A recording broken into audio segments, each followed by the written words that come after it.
Good morning.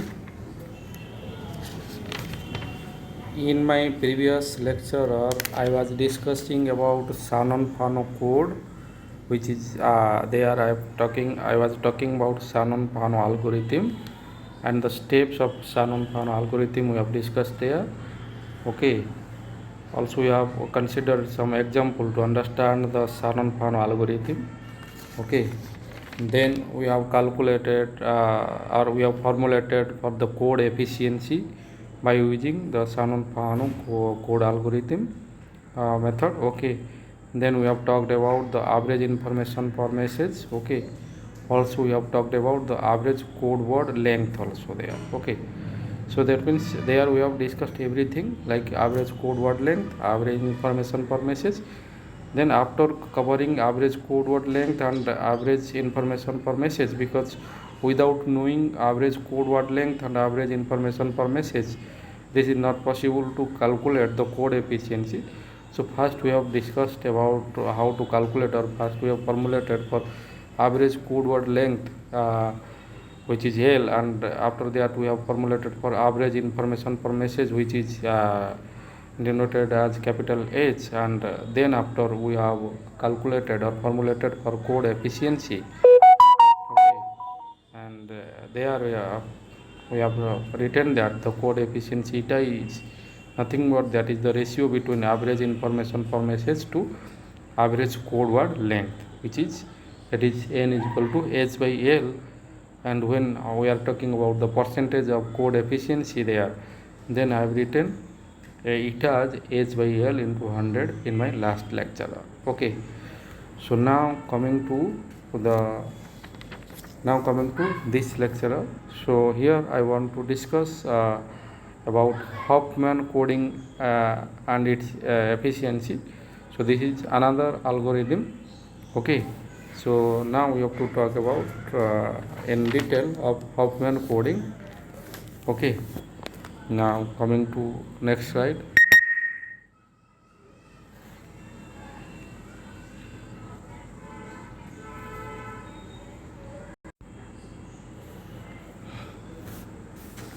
So coming to this slide, here I want to talk about Huffman coding. Huffman coding. Okay.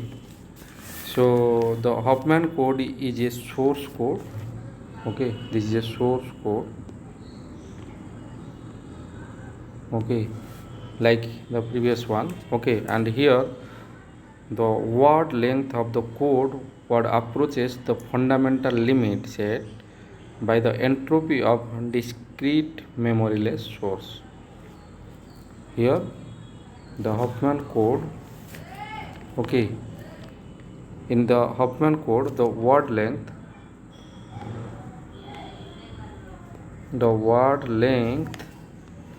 of the code. Okay, the word length of the code approaches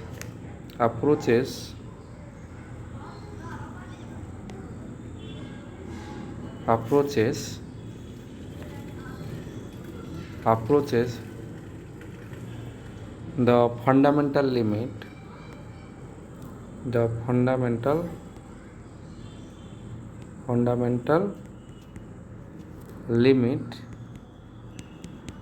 okay, the fundamental limit set by the entropy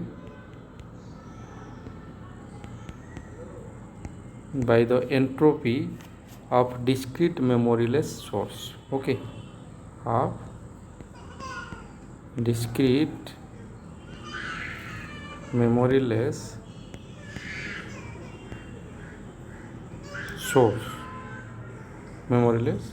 source. Clear? So this code is optimum. Huffman code is optimum as it provides the smallest average code word length for a given discrete memoryless source. So this is a optimum code.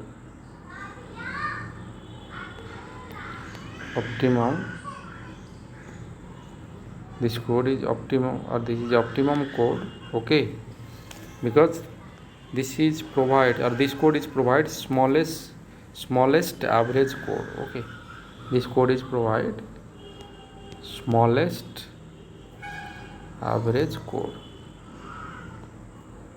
Clear? So now I want to discuss the Huffman encoding algorithm. Okay, now I want to discuss about Huffman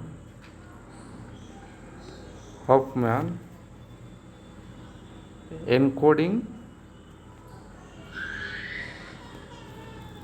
algorithm. Okay, and here in our first step,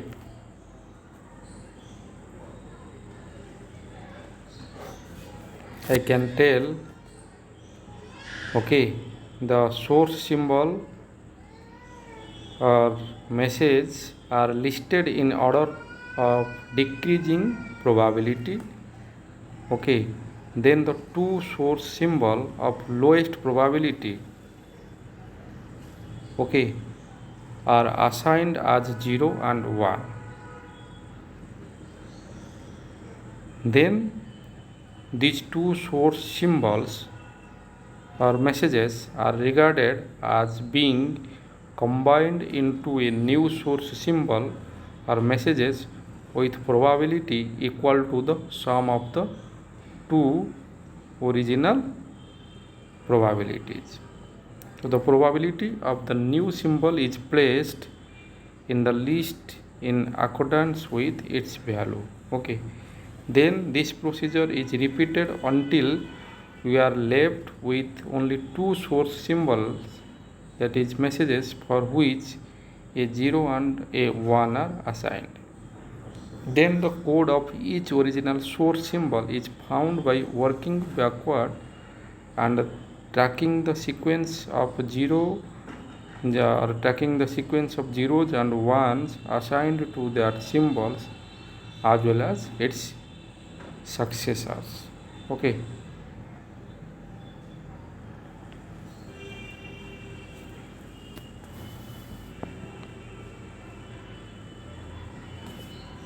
so I am writing the Huffman code which is showing in form of algorithm. Okay, so the algorithm is, so in my first I can write list source. We have to list the source symbols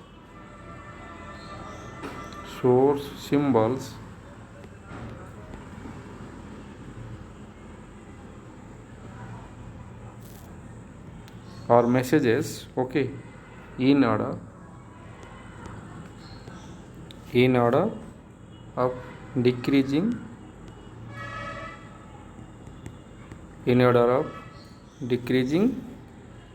probability. Okay, so in our first step of algorithm of Huffman coding, we have to list the source symbols or messages in the decreasing probability order. Then in our next step, the two sources, in our next step, the two sources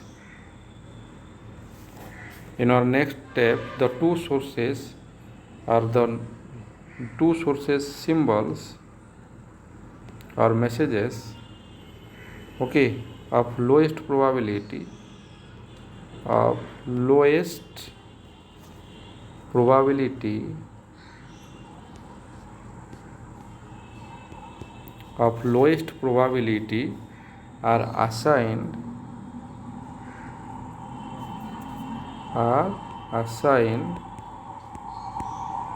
are assigned 0 and 1. Okay, so here I am telling that the two source symbols or messages of lowest probability, whose probability is lowest, okay, are assigned as number 0 and 1. Then these two sources symbols are combined into a new message. So in our next step, these two source symbols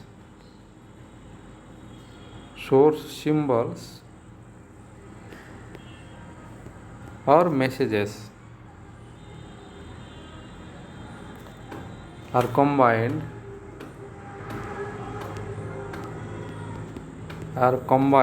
okay, are combined into a new message.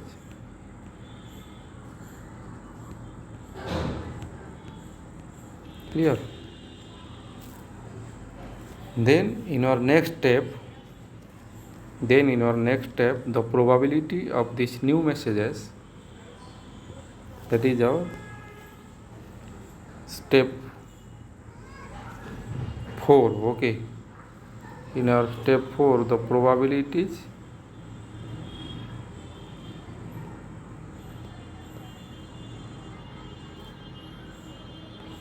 of the new message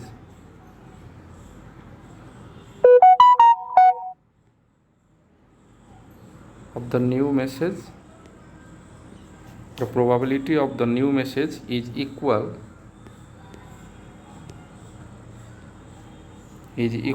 to the sum of probabilities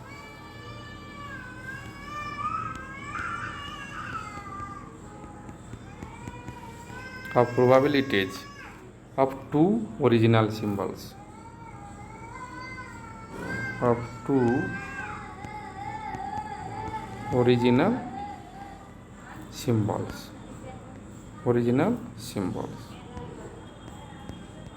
messages. So here in our step 4, the probability of the new messages, okay, after combining the source symbols, in our previous step we have combined two source symbols into a new message. Then the probability of the new messages, which is equal to the sum of probabilities of the two original symbols or messages.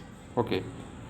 Then the probability in our next step, or in our when we are following the Huffman coding algorithm.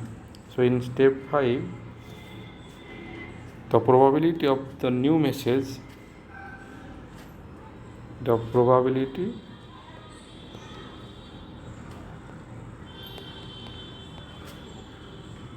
of the new message, the probability of the new message is placed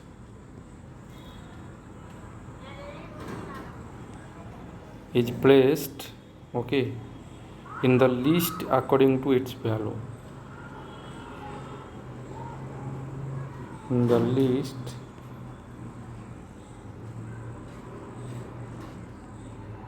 according to its value. Okay. Then in our next step,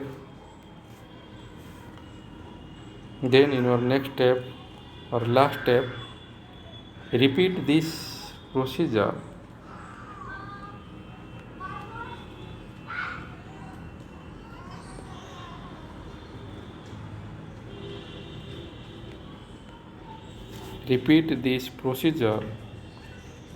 until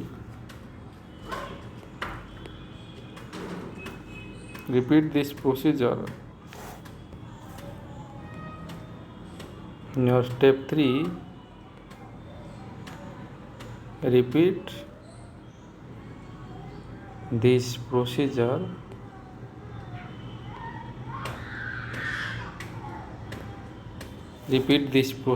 until, okay,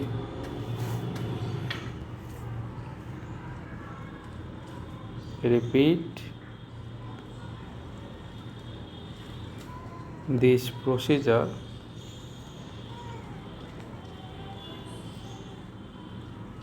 until we are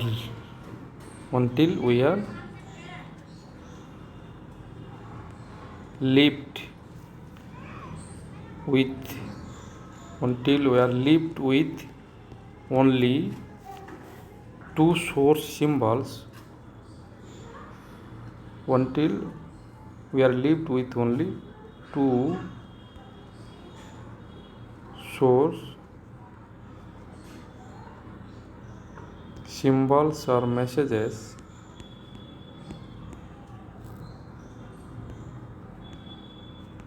okay, for which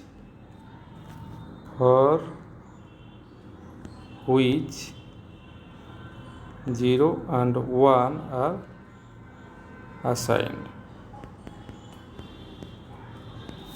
Okay, so when we are talking about the Huffman coding method, first what are we doing? We are listing the source symbols or messages in order of decreasing the probability.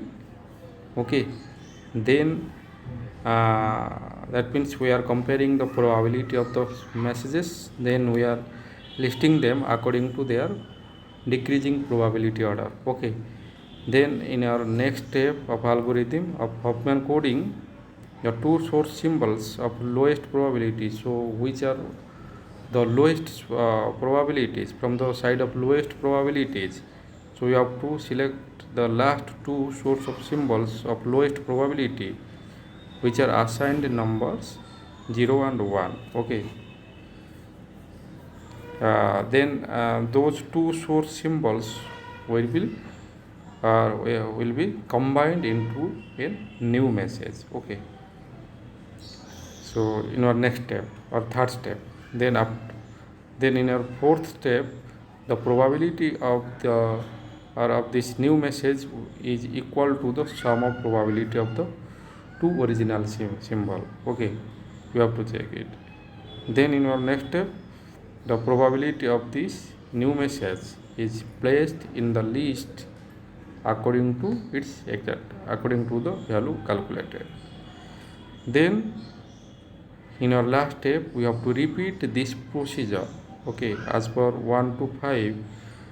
the procedure from 1 to 5, we have to repeat this procedure until we are left with only two source symbols or messages, for which 0 and 1 are assigned. Okay, so these are the 6 procedures of 6 procedures of Huffman coding algorithm.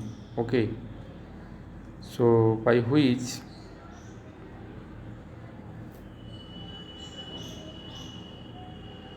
we can get a optimum code, okay, to provide the smallest average code word length for a given discrete memoryless source.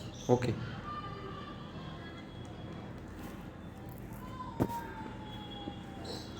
so I think now we have covered in our unit 5. Okay, I think we have covered we have covered the information theory.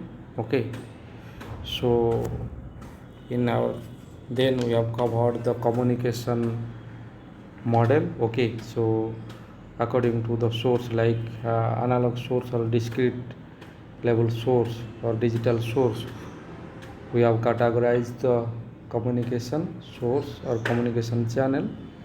Okay, so then we have discussed the communication channels briefly. We have categorized the communication channels, and there we have discussed briefly on the or each and every type of communication channel we have covered. Okay, we have covered the characteristic of communication channel. Okay, and also we have covered the characteristic of receivers algorithm. Okay, we have talked about the receivers algorithm and their characteristic also we have covered. Okay, then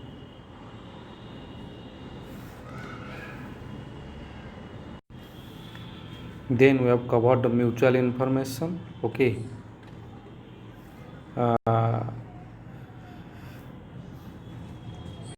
Also we have covered entropies. Okay, there we have covered joint and conditional entropies. Okay, so after that we have covered the channel capacity, and also we have covered the channel capacity of binary symmetric channel and noise free channel. Okay, also we have covered the channel capacity of binary eraser channel. Okay, we have briefly discussed on binary eraser channel. Okay, then also we have calculated the capacity of that. Okay, then we have calculated the theorems, or then we have talked about the theorems like Shannon's first theorem, which is source coding theorem. Okay, after that we have talked about Shannon-Fano code. Okay, which is a algorithm for the source, for the discrete source. Then finally we have talked about Hofmann coding method. Okay, or Hofmann coding algorithm. Okay, so I think I have to stop here.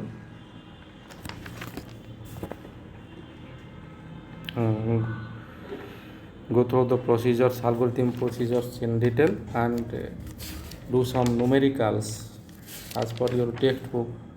Okay, see your textbook and do some numericals or do some examples on algorithms which is followed by Shannon's Fano code and Hofmann coding methods. Okay, then you can, I think you can easily understand the algorithm. Okay, or you can in a better way understand the algorithms. So do some numericals or do some examples. Okay, based on the algorithms. So I think I have to finish the lecture now. Thank you very much. Have a great day. Thank you.